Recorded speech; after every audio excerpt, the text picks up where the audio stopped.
Therefore, I have FOKA TV, so yada must say they be a subscribe na mo share content I dey go channel no and so me didn't from go to JC am beti me afre me FOKA na na yensaka master teacher Dr. Maulana any betwetwen komo bebre den betwetwen komo e dey afan kwasoma enuanom ekoye ewo American sanso and na any betwetwen komo e dey afa the year of return, the right of return e dey afin no kwan a ministry of the future and so itime boa ema we nyina so itime course no no yennuanom abrofo nyina so ehwe dwumedie ni bi nti de be ne se ye be blend brofo no eni twi na bia so itime akonkan de amaye. So once again, you're welcome to FOKA TV, one of the fastest growing online platform that we talk about black consciousness, we talk about African Americans, we talk about black people, in quote, let me say black people. And today I'm privileged to have the master teacher, Dr. Maulana, here with me, that we're going to discuss more about slavery. You know, not what you've heard about slavery, no. We are trying to tell you what you've not heard about slavery. And also, we're going to talk about year of return, the right to return, and also the role that Ministry of the Future played in getting all these things done. And today, I'm very privileged to have with me Dr. Maulana here. So let's go for a quick commercial break. When I come back, I'm just going straight to Dr. Maulana. And for you, can we see my bape? Na just say, "Yene Dr. Maulana kwatwetwe nkomo. E dia fa ekwan a ye be fa ye nwan mu bi fi Ghana ha sei. Enso edom ko e. Ntime nko be bia. Ye ba isi a." This show is proudly brought to you by Oheneba Ghana Rice, Amen Mat, Becky Bell Homemade Pizza, Debbie's Collection, Ma Docker's Pastries, Pizzeria Food Delivery. I first time makwaba e de ba FOKA TV so na ye kon the catch us say ene yesaka Dr. Maulana e wa hase ne ba twetwe nkomo bebre ye ba be ka slavery hwe a the topic na ye treat last Tuesday was slavery, and I told you say ye be hwe the narrative a wo no uko online a eni ho, and that is the narrative I ba be hwe. You're welcome to FOKA TV, Dr. Maulana. Thank you very much. Thank you very much. Wow, I'm privileged to have you today. It's my pleasure to be here as well. I'm very pleased, believe me. We've heard so many stories about slavery. Yes. And they've given us so many narratives. Others are saying Africans sold ourselves into slavery, so many narratives. But in summary, a lay person is watching you. Mm-hmm. Can you try to brief us about slavery? Well, you know, to open up, this is a very broad subject, Frank. But what I can say is this. The narrative of slavery must be put in its proper perspective. Okay. And that is to say that slavery, first of all, it began here on the African continent. Okay. It began here first before our forebears were taken over to the Americas, throughout the Americas. Okay. And therefore the damage was done here. Okay. And the residual effect of that damage is still resonating here today. Okay. So that needs to be cleared up right from the outset. Okay. So let's say if our brothers in the diaspora are watching and they feel they've been damaged more, or let me say the damage was done to them more, that's how they feel, what will you try to tell them? Well, I think the narrative with the African of the diaspora, mm-hmm. the one who was taken out of here, mm-hmm. is based upon the fact that he feels that he or she were ejected or rejected, taken away from the womb of their mother, you know what I mean, against their will, kidnapped, and then cut the umbilical cord of their mother, the culture and all, was severed. Then spending 400 years plus in captivity. It conscientized that African brother to say that I have been more abused than anyone in the world. But he, at the same time, didn't know that where it began and how it began. Mm-hmm. So if we want to put this on a scale to give balance, we must understand that both of the brothers and sisters were affected. Okay. The one was affected here first by the European and foreigners who came mm-hmm. in order to take our people. Our people didn't volunteer. One has to understand that. You have to understand the dynamics of the slave trade. It began in the villages. And so the historical records and dynamics of that showed mm-hmm. that for everyone that was captured, there were 7 were killed of the others defending that one. Okay. Yeah, there were 7. I mean, these are not arbitrary figures. There were about 7 killed in order to take one. So it was a situation where our people did fight. Our people fought. And so, nevertheless, these people came with gunpowder. We didn't have gunpowder at the time. We were dealing with spears and what have you. And so we were unable to defeat them. And so it was a situation where the whole village, the whole market economy, it's been a question internationally to say that if the slave trade had not affected Africa, where would Africa be today? Meaning that we had a market economy, we were able enough to feed ourselves, clothe ourselves, we had educational institutions, we had social life, we had political life, we had economic dynamics, and all of a sudden all of that was brought to a standstill. And then the kidnappers took the best of the fruit. The productivity of our civilization was snatched from us here on the continent. Because nobody, you have to understand, this was a business. And so the business people who came to kidnap us, they had studied us as a commodity. And so they wanted to make sure when they came, like you go to buy pineapples, you have to take into consideration as a foreigner. You come all the way from Europe or America, you come to Africa to buy pineapples. You want to pick the best of the pineapples. Then you have to look at the possibility of the lost factor while it's in transit.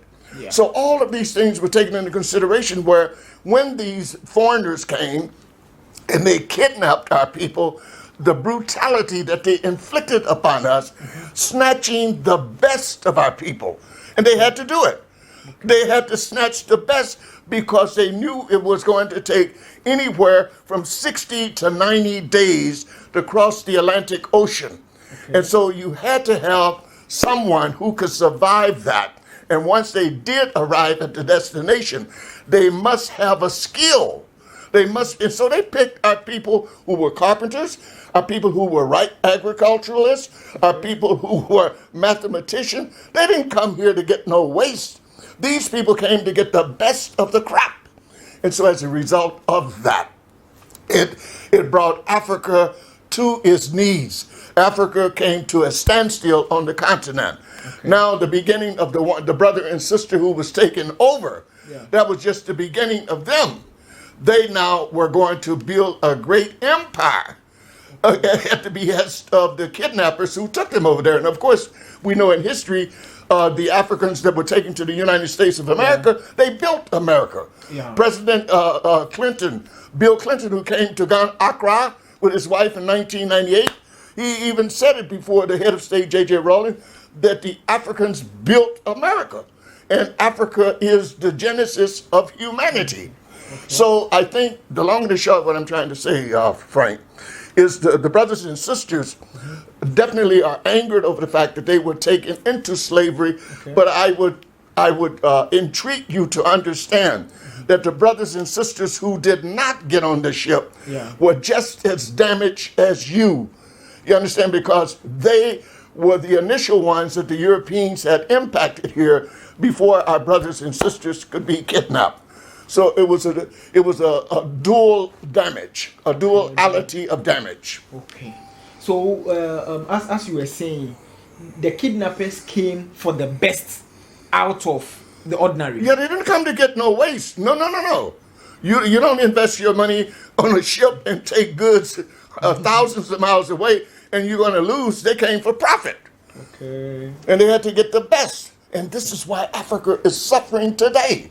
Because they took the best of our people, the best of the children, the best of the skilled people.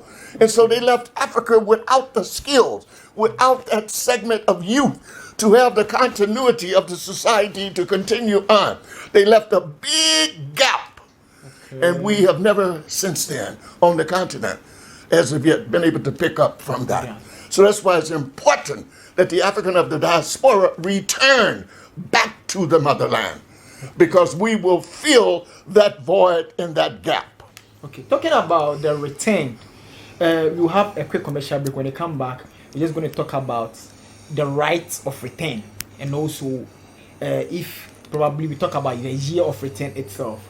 Ahwefo you twa ho sima ba ye ba we to aso from there na o te se o cheche ma bebre mu o ka se ne tofa bomu nyina ne se omo be fa ye nyanom de omo ko no ma me fa obi akeke omo fa omo a sebi omo ewo nyindie ewo nyansa ewo nsane dwuma bi omo fa carpenterfo omo fa akuafo omo fa omo a omo no mo ye bibi e de abo omo ma so ma be fa obi akeke nti no we ene ne tofa bomu asema na o ka ne nyina no ye twa ho sima ba ye ba pe ye beto aso ye be hwe the right of return denti na wo so ye nyanom na ye de omo koe no e wo se omo ntimi ensan embra omachi ye ba isia. This show is proudly brought to you by Ohineba Ghana Rice, Amen Mat, Becky Bell Homemade Pizza, Debbie's Collection, Ma Docker's Pastries, Pizzeria Food Delivery. 3, 2, 1. Adefasa makwaba edeba FOKA TV so the black man story and I share ye din komo mene Dr. Maulana, founder of Ministry of the Future with Oko Online Ministry of the Future MOF. They've done so many works Oko Online be home Penny Power Dam the founder itself now mene tell my ye share the equity and komo. Doctor, you are talking about the reason why or the right of return. Why is it necessary? And why is it called the right of return? Why isn't it for them to return?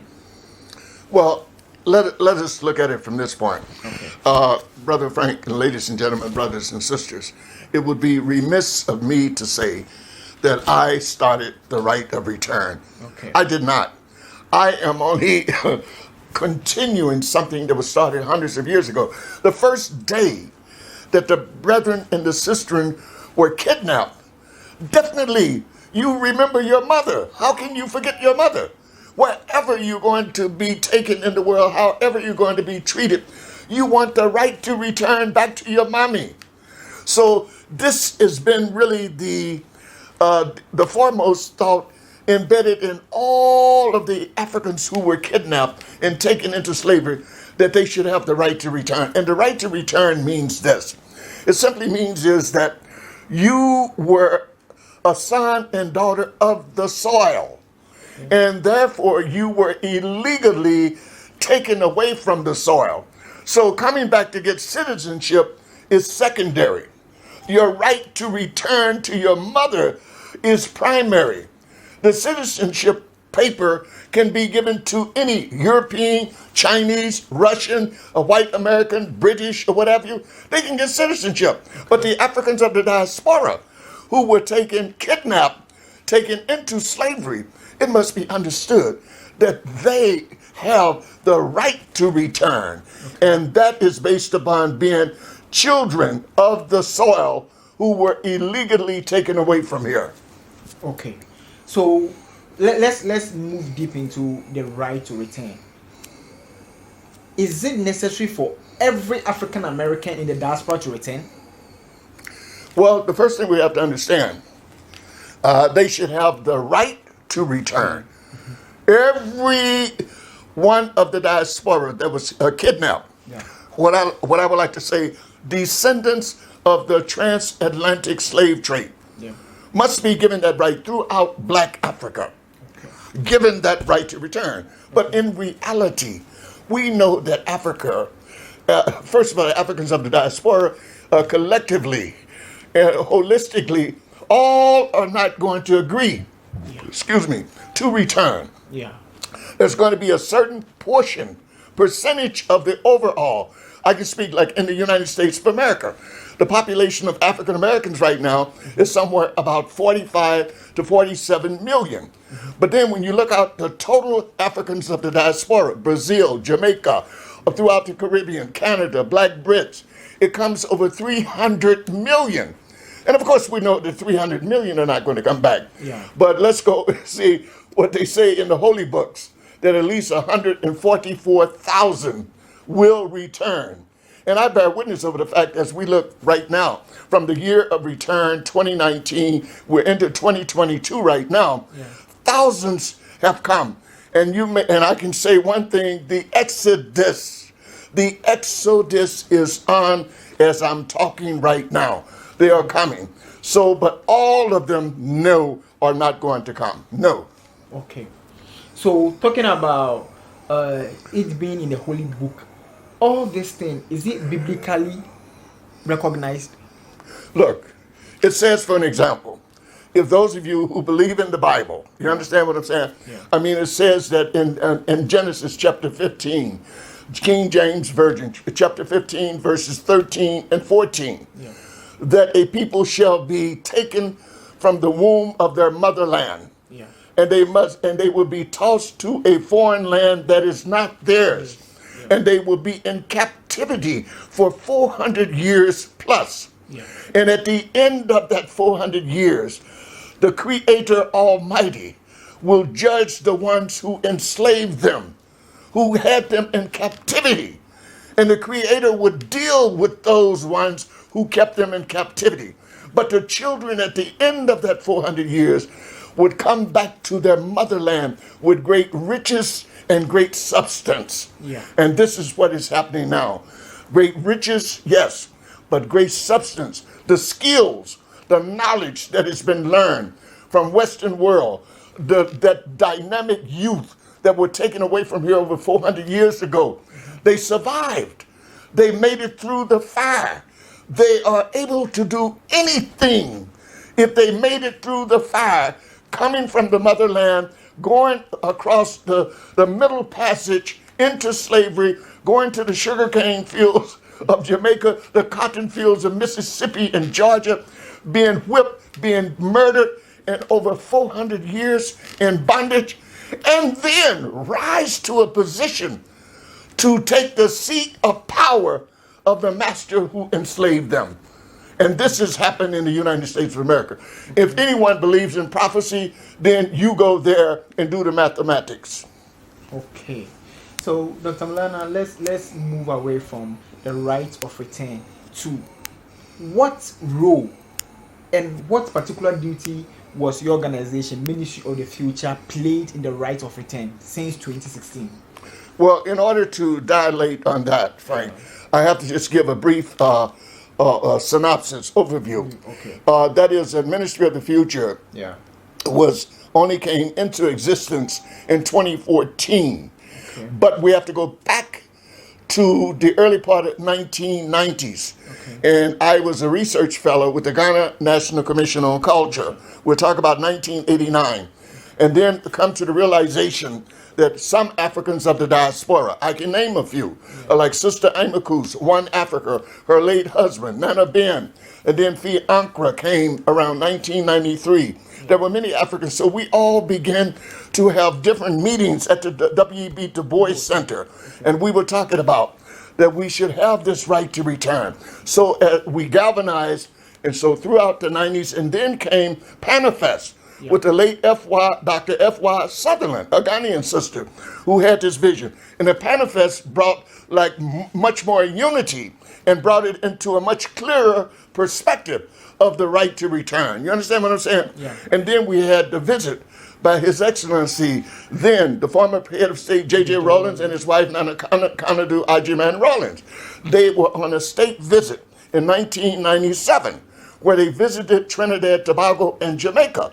And they happened to be there in 1997 during the period of Emancipation Day celebration in the Caribbean. And it really was so dynamic. You understand what I'm saying? Yeah. And so as a result, the head of state, Jerry John Rawlings, said he wants to bring that to Ghana. And by 1998, it was brought emancipation. It was enshrined in the Constitution of Ghana that Ghana celebrates emancipation every year on the 1st of August. But at the same time, there was divine intervention along the way. Okay. There was the remains of an African descended little girl in Jamaica.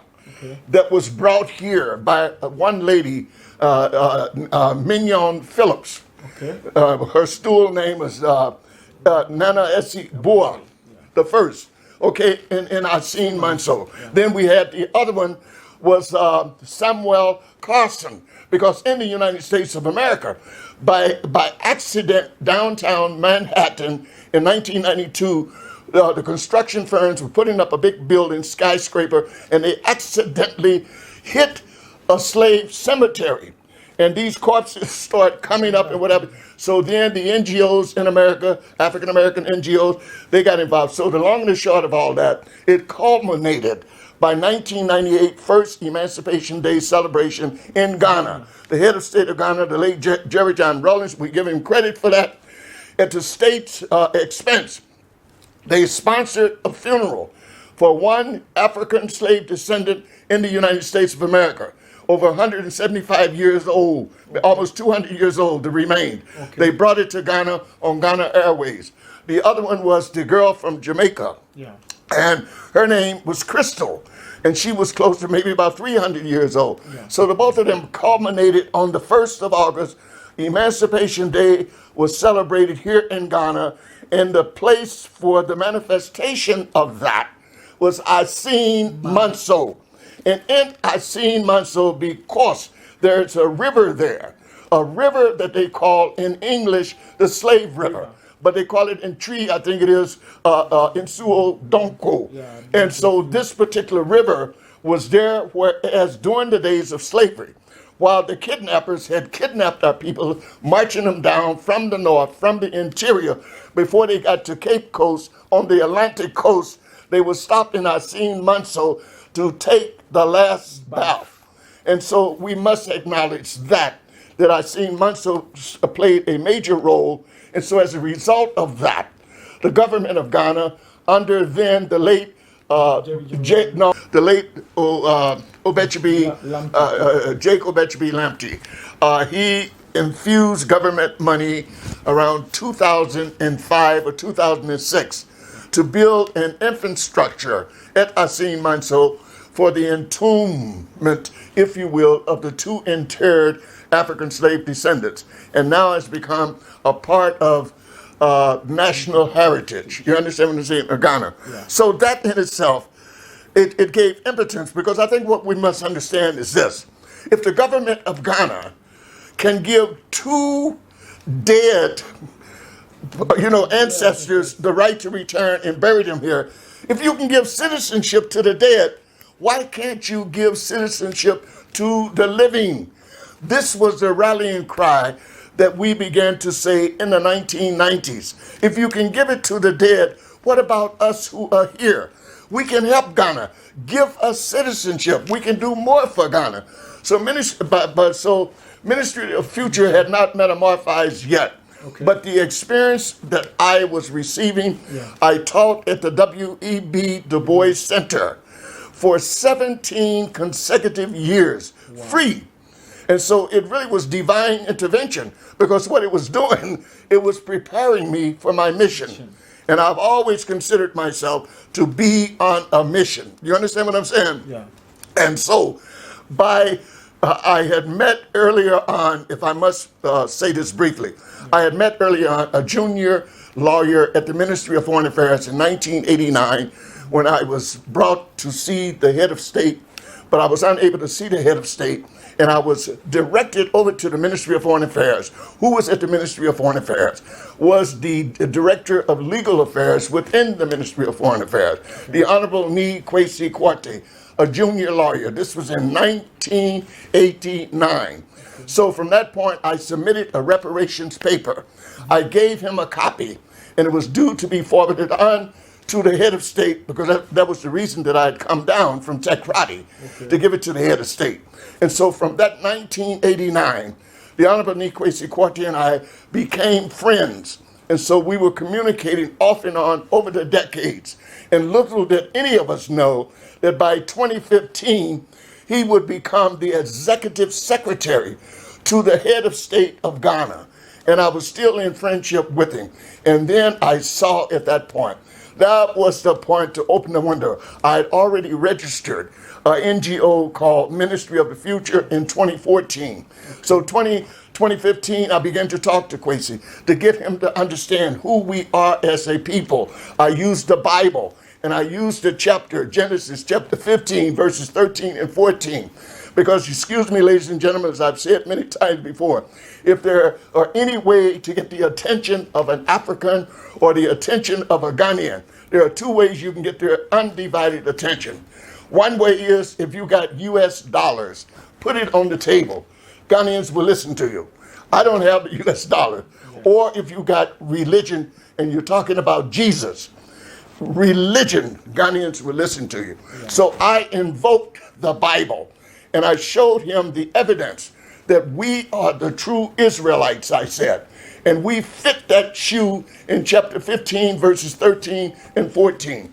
And this started the whole narrative of us going on to the head of state, His Excellency then John Dramani Mahama, and requesting that we of the African diaspora get citizenship. My narrative was simply this. I said we should approach it on a two-tier basis. The first tier was, I said Ghana has a moral obligation to give Africans of the diaspora their citizenship by virtue of the Atlantic slave trade and all the slave forts that Ghana has up and down the coast. Because during the slavery period, from Senegal down to Angola, that was called the slave coast, there were 66 slave forts total. The Gold Coast then, which is Ghana today, had 46 of the 66. So you do the mathematics. Ghana had 46 of the 66 total. So I said, Mr. President, Ghana has a moral obligation to the African descendants of the transatlantic slave trade to be given citizenship. That was the first tier.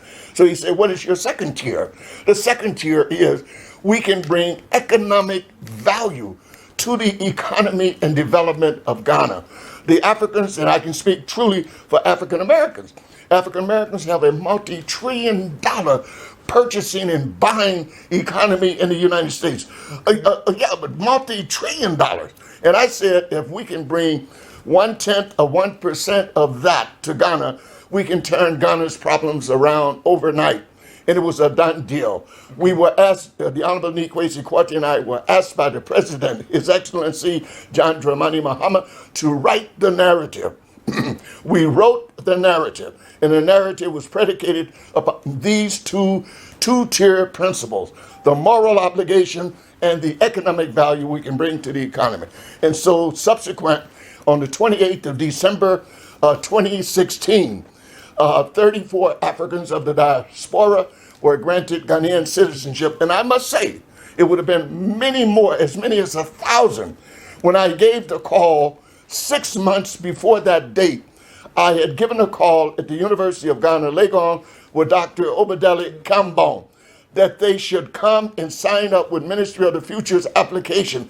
But, you know, our people didn't believe it. Our people just didn't believe it. And so at any rate, by the time that it began to come to be a realization in December, they were very sad that they did not come. And so we got 34, and the 34 that we got received their Ghanaian citizenship on the 28th of December, 2016. But mind you, it was really approved for the ceremony was supposed to be on the 23rd of December. And that is within the period of the winter solstice. And those of you who are into understanding the importance spiritually, because this movement that we're doing, it is a spiritual movement.